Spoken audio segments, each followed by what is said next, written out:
आज हम सीखेंगे जंतु के तंत्रिका ऊतक के बारे में। हम केवल आवाज सुनकर हमारे दोस्त का नाम पहचान लेते हैं।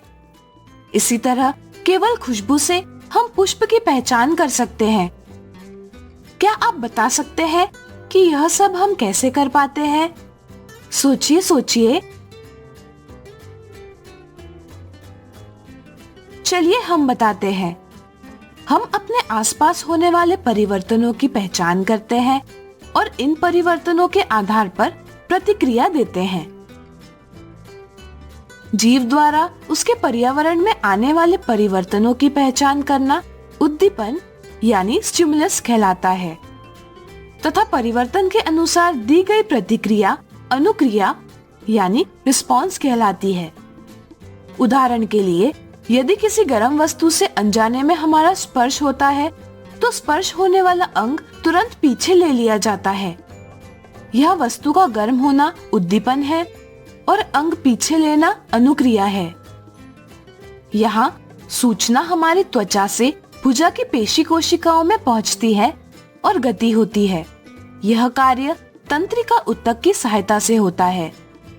हमारे शरीर में उपस्थित तंत्रिका ऊतक स्पर्श, ध्वनि, गंध, स्वाद और दृष्टि के उद्दीपनों के लिए प्रतिक्रिया देने का कार्य करता है।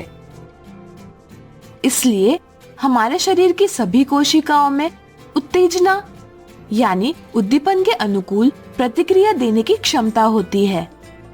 तंत्रिका ऊतक तंत्रिका तंत्र का मुख्य ऊतक है। मस्तिष्क यानी ब्रेन, मेरुरज्जु यानी स्पाइनल कॉर्ड और तंत्रिकाएं यानी नर्व्स तंत्रिका ऊतक से बने हुए होते हैं। मस्तिष्क, मेरुरज्जु और तंत्रिकाएं मिलकर शरीर में होने वाली सभी क्रियाओं का नियंत्रण करते हैं। तंत्रिका ऊतक की कोशिका को तंत्रिका कोशिका यानी न्यूरॉन कहा जाता है। न्यूरॉन तंत्रिका ऊतक की क्रियात्मक इकाई यानी फंक्शनल यूनिट है। न्यूरॉन बहुत जल्दी उत्तेजित होता है और उद्दीपन को बहुत जल्दी एक स्थान से दूसरे स्थान तक पहुंचाता है, यानी कि न्यूरॉन विभिन्न उद्दीपनों को प्राप्त और संचालित करता है। न्यूरॉन कोशिका काय यानी सेल बॉडी, डेंड्राइट्स और एक्सॉन से बना हुआ है।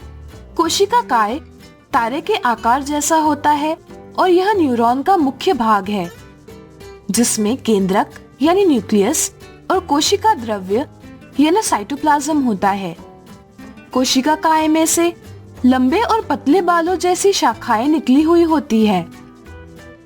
प्रत्येक न्यूरॉन के कोशिका काय में से बहुत सारे छोटी शाखाएं वाले प्रवर्ध यानी डेंड्राइट्स निकले हुए होते हैं और एक लंबा प्रवर्ध यानी एक्सॉन निकला हुआ होता है।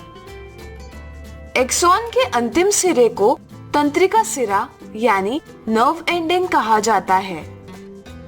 डेंड्राइट उद्दीपन को कोशिकीय काय की ओर भेजता है और कोशिकीय काय से उद्दीपन एक्सॉन से होता हुआ तंत्रिका सिरे तक पहुंचता है।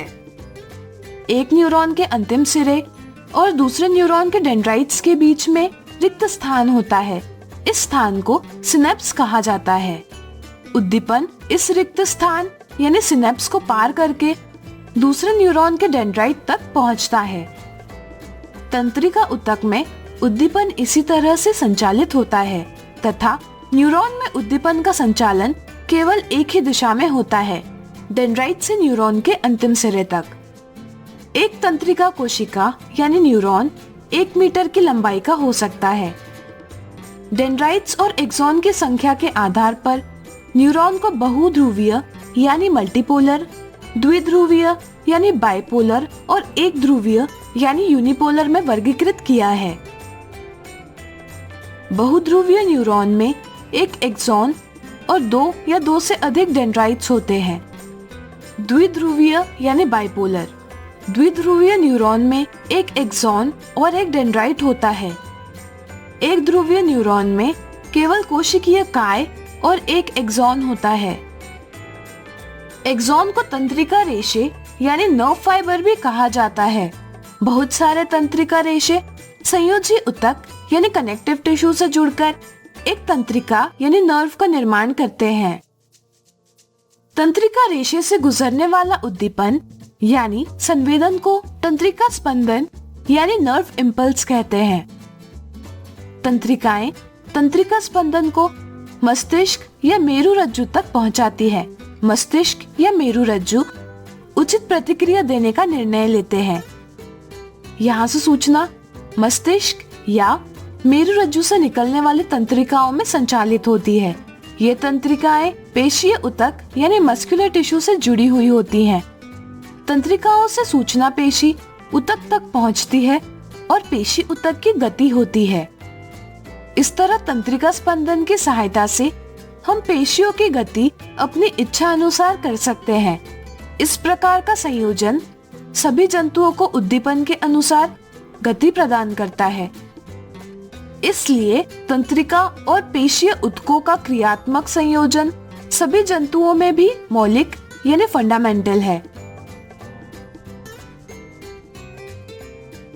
तो आज हमने सीखा जंतु के तंत्रिका ऊतक के बारे में।